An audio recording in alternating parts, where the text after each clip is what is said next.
আসসালামু আলাইকুম। আবারও চলে আসলাম আপনাদের মাঝে ফার্স্ট। এটা হচ্ছে আমাদের গ্রাম। কি সুন্দর পরিবেশ, কি সুন্দর গাছগাছালি, কি সুন্দর দৃশ্য। এটা হচ্ছে আমাদের বাড়ি, আর এটা হচ্ছে আমাদের পুকুর, আর এটা হচ্ছে আমার চাচার পুকুর, আর এটা হচ্ছে আমাদের সুন্দর পরিবেশ, সুন্দর জায়গা।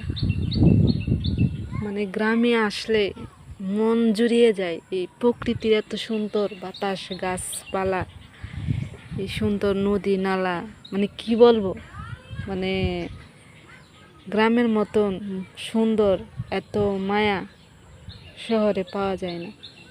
2 তলা ফ্ল্যাট, বাসা, বোরিং লাগে। কিন্তু এই সুন্দর পরিবেশ মানে এত ভালো লাগে। মানে এটা আমাদের গ্রাম, হুসেনপুর জেলা, বুটের বাজার, হোগলাকান্দি। এটা হচ্ছে আমাদের গ্রাম, মানে এটা হচ্ছে আমাদের বাড়ি, মানে আমাদের ঈশা, মানে বাপ চাচারা। ওই যে ঘরটা দেখছেন, ওই ঘর থেকে ওই মাথা পর্যন্ত হচ্ছে আমাদের গ্রাম। আরও আছে ওই যে দিকে আছে, এটা হচ্ছে মানে অন্য মানুষ, কিন্তু আমাদের এলাকা যেটা বলে আমরা এলাকা বলি।